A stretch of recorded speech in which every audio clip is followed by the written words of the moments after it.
Hi friends, Madame Web Dakota Johnson నటించిన ఈ cinema Marvel సంస్థ సహకారంతో రిలీజ్ అయింది. ఈ సినిమా ఎలా ఉందో ఇప్పుడు చూద్దాం. కసాండ్రా వెబ్ అంబులెన్స్ ఎమర్జెన్సీ సర్వీస్లో పనిచేస్తూ ఉంటుంది.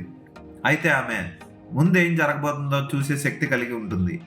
ముగ్గురు అమ్మాయిల్ని కాపాడడం కోసం ఆమె ఏం చేసింది, విలన్ వీళ్ళ వెంట ఎందుకు పడుతున్నాడు అన్నది సినిమా చూసి తెలుసుకోవాలి. మార్వెల్ సంస్థ నుంచి వచ్చిన మరొక స్క్రాప్ సినిమా ఇది. ఎందుకంటే సినిమా ఇంటర్వెల్ అవుతుందా అనుకునే లోపు సినిమా అయిపోయినట్లు అనిపిస్తుంది. అలాగే చూసింది కూడా ఏమంత కొత్తగా గొప్పగా అనిపించదు. సినిమాని బాగా సాగదీసి అనవసర సన్నివేశాలతో దర్శకుడు ఫస్ట్ హాఫ్ ని ముగించాడు. ఇంటర్వెల్ బ్యాంగ్ అన్న బాగుంటుందా అంటే అంతగా గొప్పగా ఉండదు. పోనీ డకోటా జాన్సన్, సిడ్నీ స్వీనీ ఎక్స్పెక్ట్ చేసిన విధంగా ప్రేక్షకుల్ని అలరించారా అంటే అది కూడా ఏమీ చేయలేకపోయారు. సినిమా అమెజాన్ అడవుల్లో స్టార్ట్ అయ్యి అంబులెన్స్ ట్రైన్ చేజులతో ముగుస్తుంది. పరమ బోరింగ్ గా అనిపిస్తుంది ఈ సినిమా. విజువల్ ఎఫెక్ట్స్ ఉన్నతంగా ఉన్న, ప్రొడక్షన్ వాల్యూస్, ఫోటోగ్రఫీ అన్నీ బాగున్నా లాజిక్ లేకుండా మెంటల్ తెప్పిస్తుంది ఈ సినిమా. మనకు ఒక్కొక్కసారి ఎందుకు వచ్చేవరా ఈ సినిమాకి అన్న ఫీలింగ్ కూడా కలిగిస్తుంది ఈ సినిమా. మార్వెల్ సినిమాల్లో ఉండే క్యారెక్టర్స్ అన్ని నెగిటివ్ గా మారి ఫైటింగ్లు చేస్తున్నట్లు అప్పుడప్పుడు కనిపిస్తూ ఉంటుంది సినిమాలో.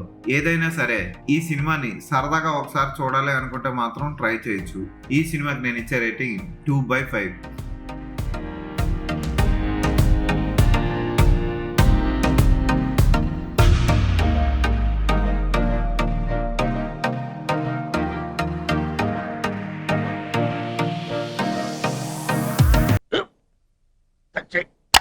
మన స్కూల్ బెంచ్ లాగా ఎంత గట్టిగా ఉందోరా. కొట్రా కొట్టు, పర్లేదు కొట్టు. అబ్బా చేయి నొప్పి పెట్టేసింది బాబాయ్. ఆ, నీకు నొప్పి ఏంటి ఆ, నువ్వు కొడతావా? కమా బీట్ మీ యార్. వద్దు బాబాయ్. వాడిని నేను కొట్టడం లేదమ్మా, వాడినే నన్ను కొట్టమంటున్నాను. ఆ, నువ్వేం కంగారు పడక్కర్లేదు.